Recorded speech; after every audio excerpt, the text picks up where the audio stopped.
So I've decided to do another video about small town America because I care about it a lot. Today I wanted to focus a little bit more on um, what society is,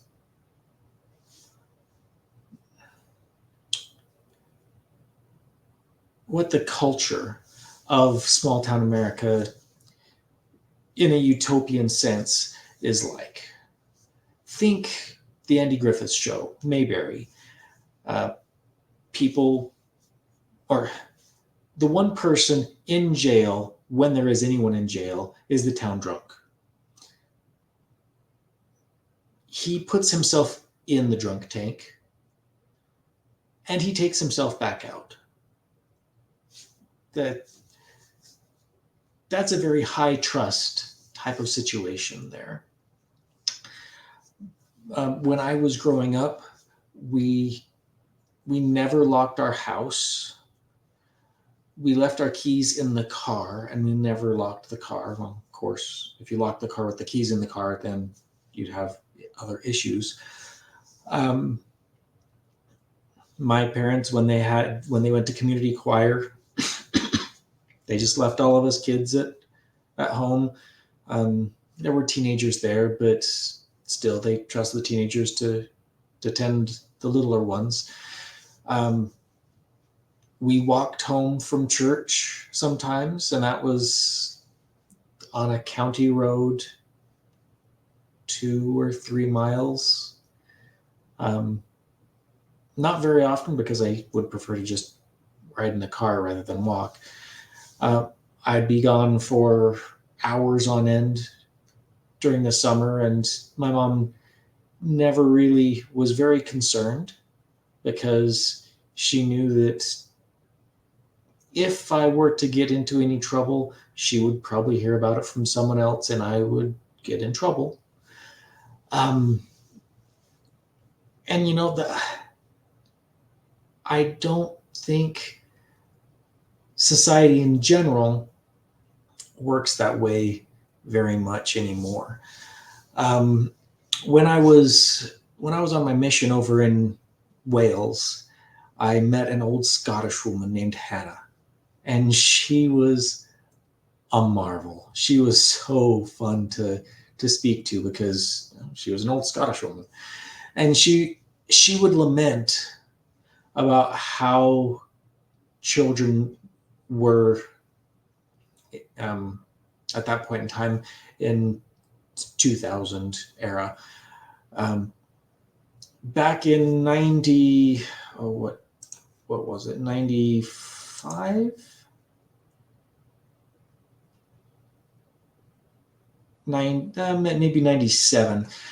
Tony Blair decided that immigration was a great idea, and to immigrate from third world countries was an even better idea.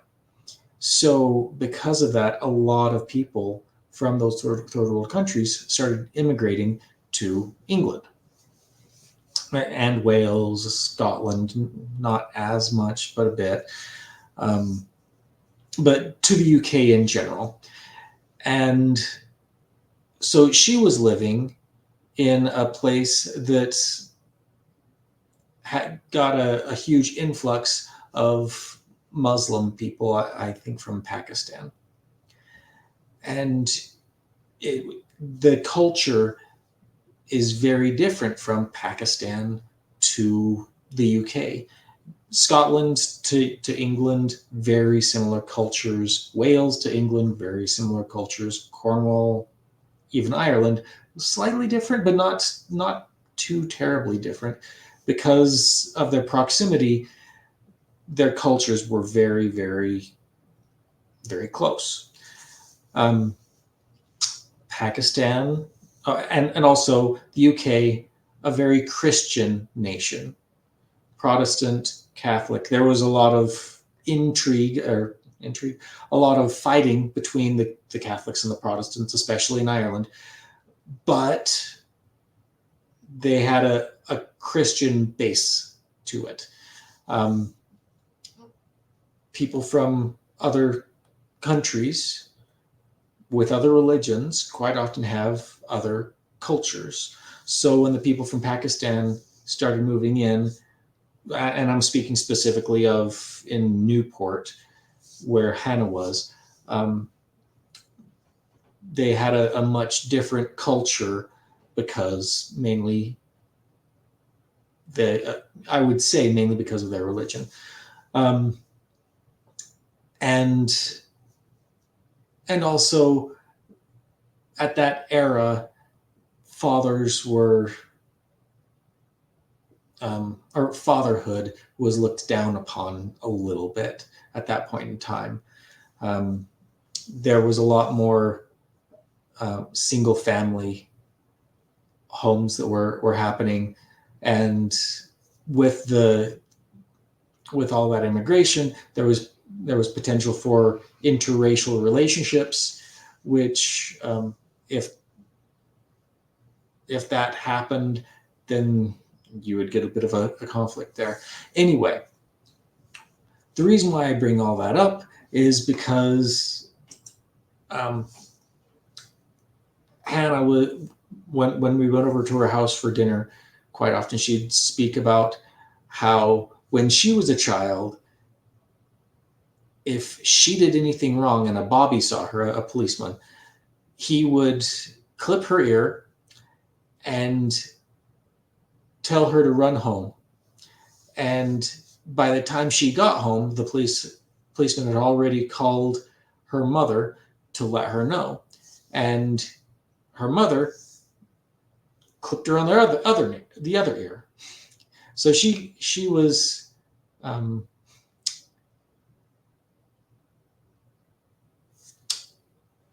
talked to.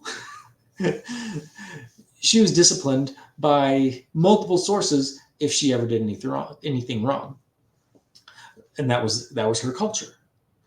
Because the policeman knew who her mother was, and her mother trusted the policeman, she knew that, or that high trust environment allowed the Hannah's mother to understand what was happening.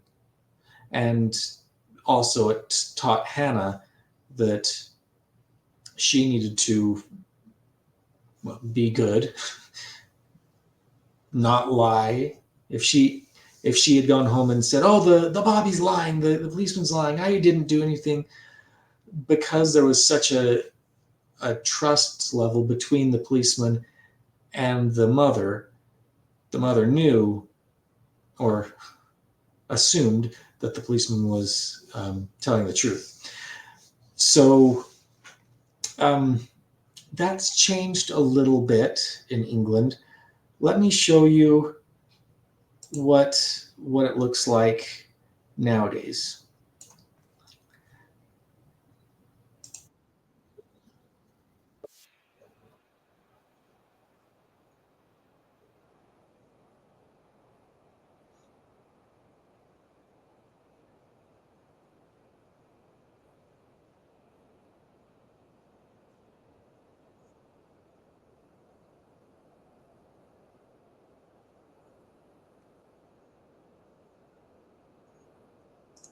So these people down here, they're either security or they might be police. I am tending towards security and not police, but either way, there's a machete fight going on,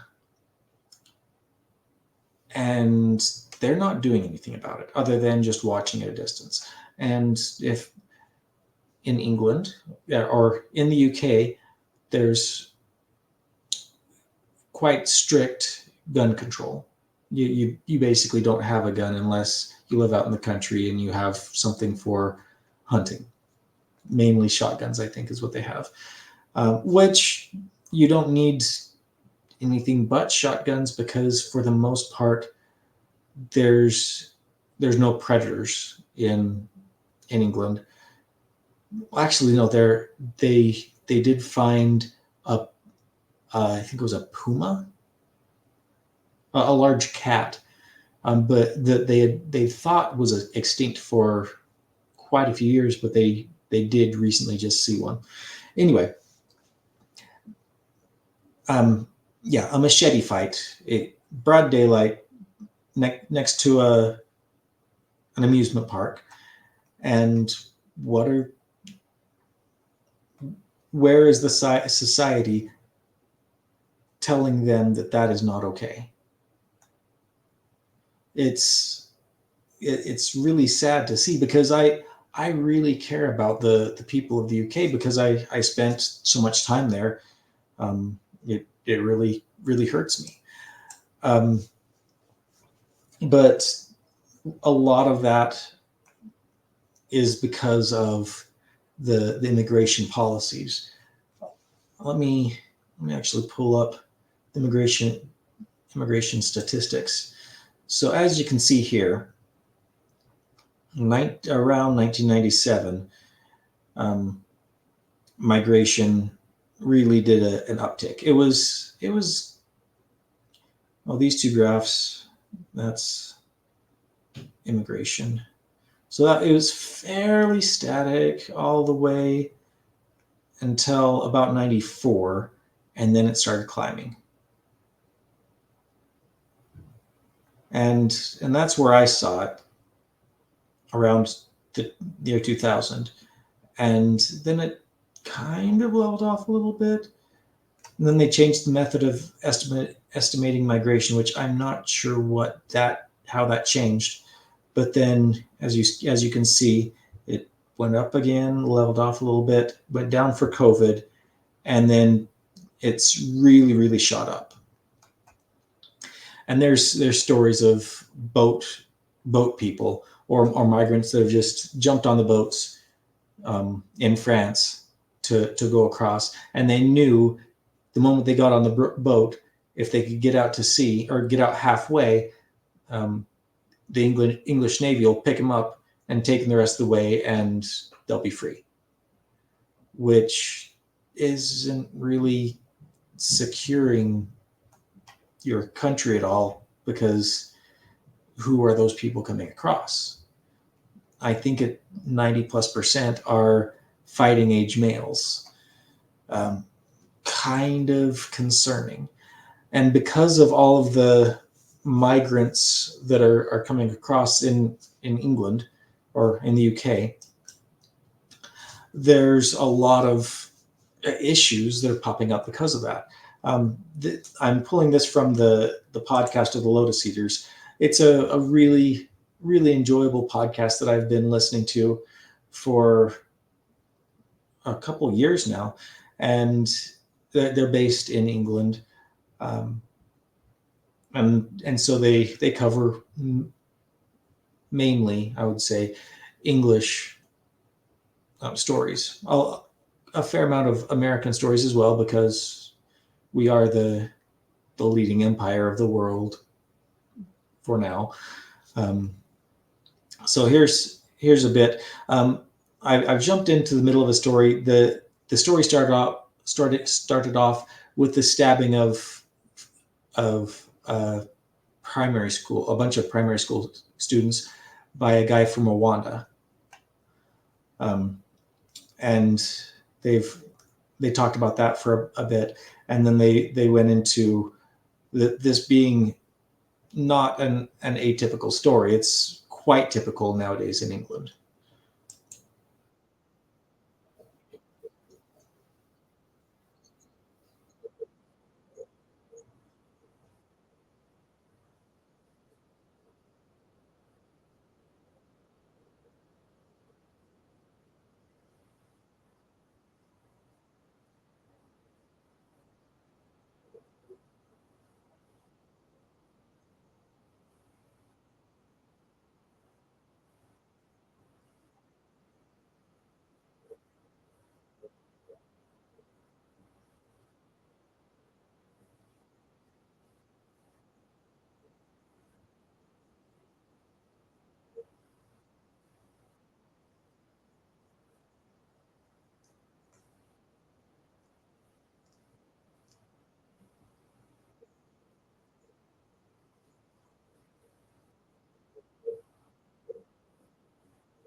And I think that's so important because of the two or more cultures coming together. There's going to be clashes. If one culture thinks that violence is fine, and another culture thinks that violence shouldn't be allowed, and the the culture that's there in the my mind just went blank. The culture that is there, if they are told that they're evil if they don't allow the other culture to come in, then they kind of just go, oh, all right, come on in. Oh, you're stabbing me? Oh, well, I don't want to be racist, so I guess you'll just stab me. Um, and those cultures, because that culture is being denigrated so much, all of a sudden, the cultures that come in, they almost start acting like conquering cultures, and that's actually ancient history in England, that the Normans came across and just pushed the Celts into Scotland, into Wales, and into Cornwall, and maybe across the sea into Ireland as well. I don't, or the Irish were always just there. I'm uncertain about that, but it, for a lot of British people right now, they feel like they're being conquered because their government is allowing them to be conquered. And going back to the cultures, if one or two people want to migrate and accept the culture that they are moving into, great. If a million people move and want to accept the culture they're moving into, it would be more difficult for the culture to absorb them. But if they are willing to change, then it's much easier for those people to be able to join into the society, the culture that they're moving into.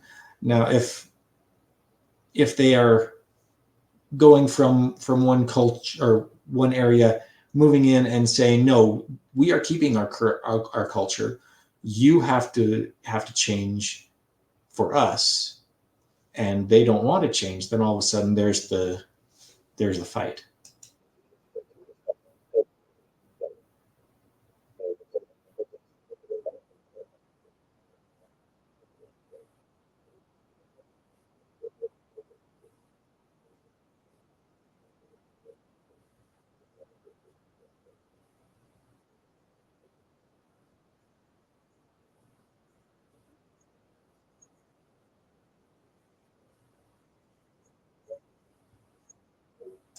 Bath is a wonderful place. I really enjoyed being in Chippenham, which is close to Bath. I was able to visit Bath a few times while I was there.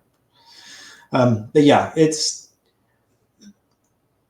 there's many situations like that they're talking about. Again, it's the Lotus Eaters. I would highly recommend listening to them because they're just wonderful. Um, there's one thing that they didn't mention that they might have gone on to mention. It was that I think it's in Rochdale.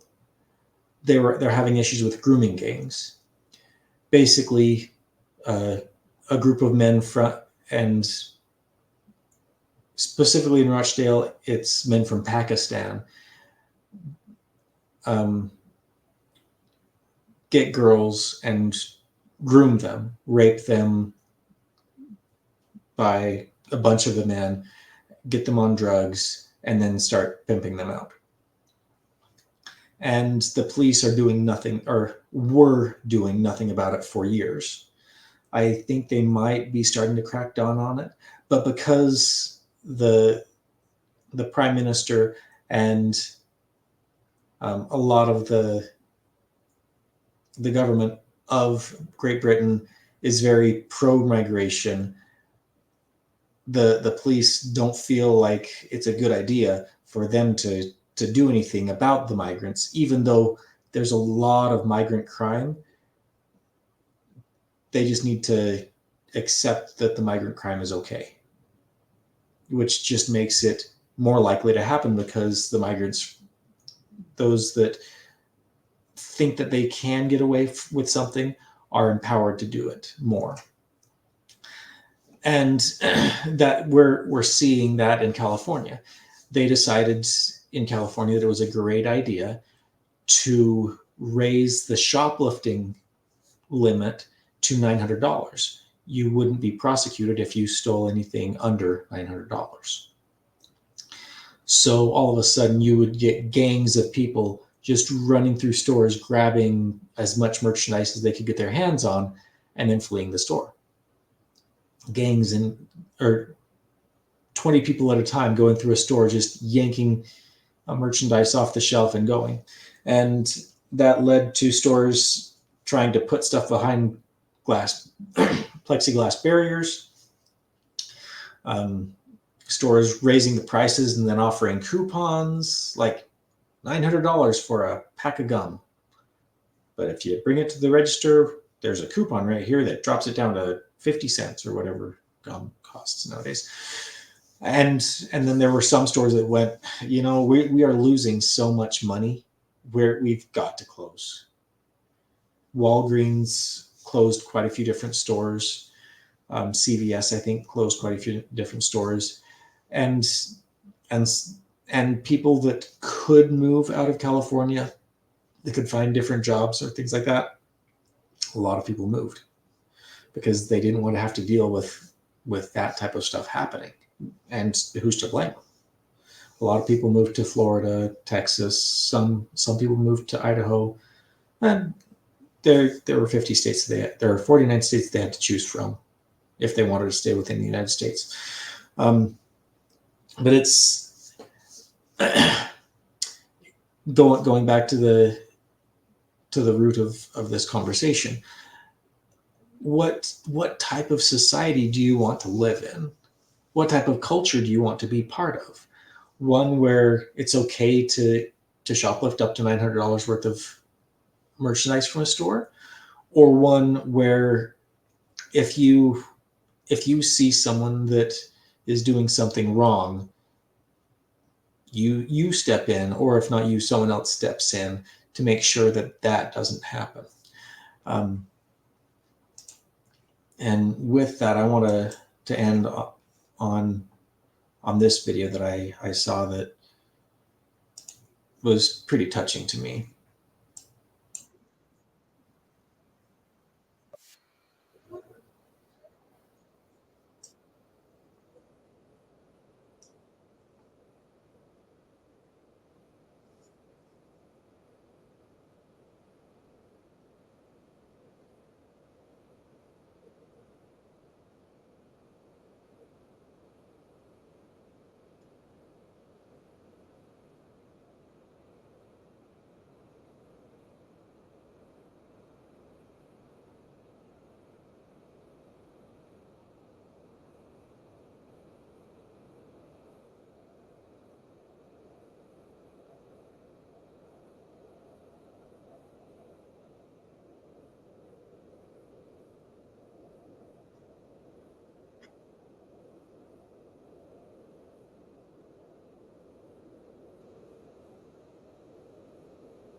So yeah,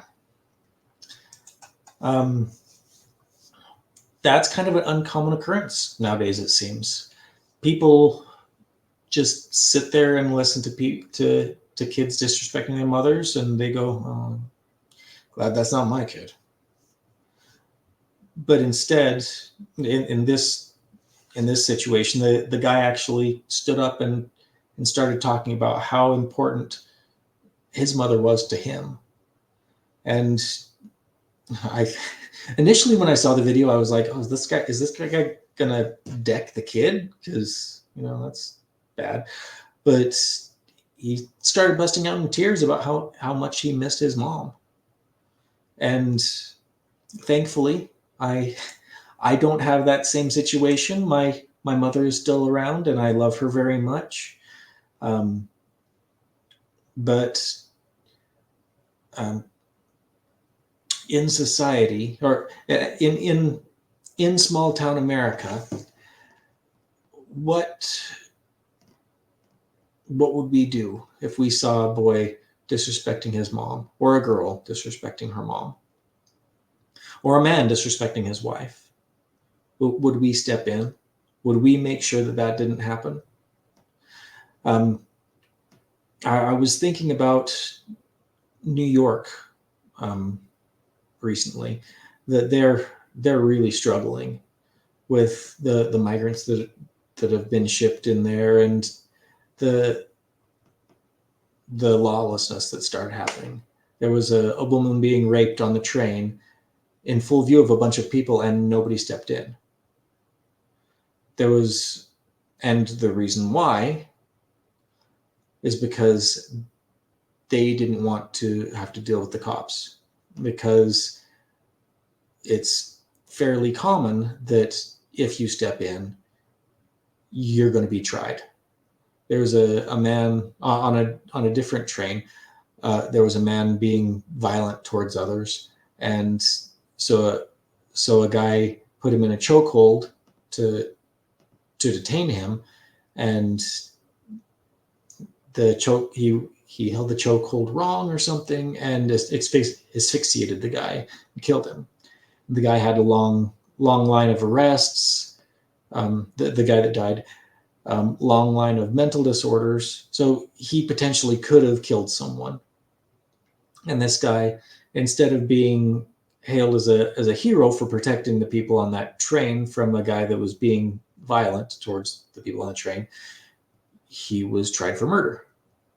Maybe it's just manslaughter. Anyway, he went to jail, or was at least tried. I don't know if that's gone through yet.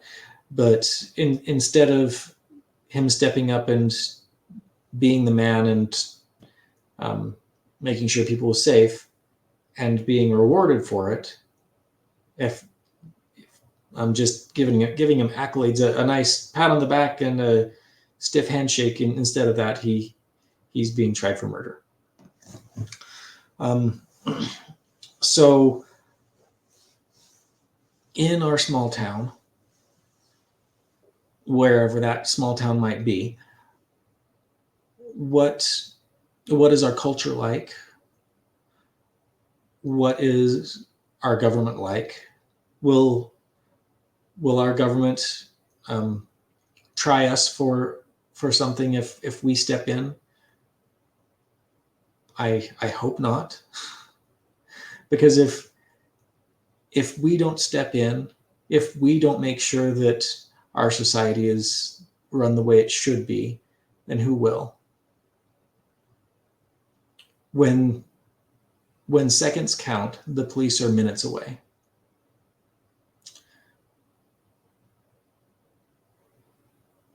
But when society runs properly and you see a problem in its infancy, maybe you can be the Samaritan that is there for the person that's hurt on the road to Jericho. And that's something that we all need to think about. If you're unfamiliar with the story of the Good Samaritan and how how the people of Samaria felt with the people of Judah, they didn't really like each other culturally or as societies. The Jews felt that the Samaritans were half-breeds and a lower class of people. And the Samaritans felt they were slighted and were looked down upon by the Jews, rightfully, because that's how the Jews acted towards the Samaritans. So when Christ was talked, or when the Pharisees tried to trip Jesus up, he gave them the story of the Good Samaritan. And the people that should have been the brother to that Jew that was set upon by robbers and left for dead, the men of God, they hurried past him because they had better things to do.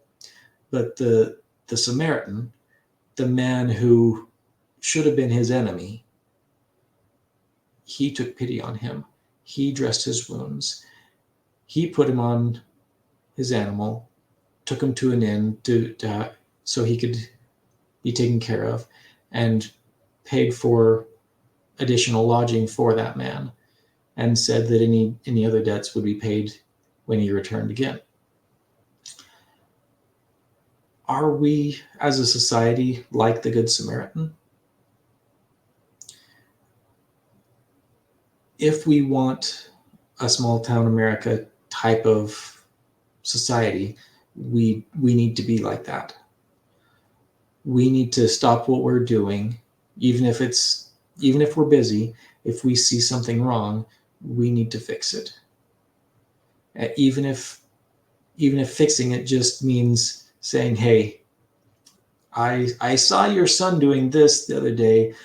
I don't mean to interfere in your family affairs, but you might want to have a talk with him." Or you talk to the person, or the person offending directly, and say, "Hey, you shouldn't be doing that. Let's talk to your mother together," or whatever. Anyway, that's what I had to share today about small town America, and my hope for the rekindling throughout America for that. I'll talk to you later. Okay, bye.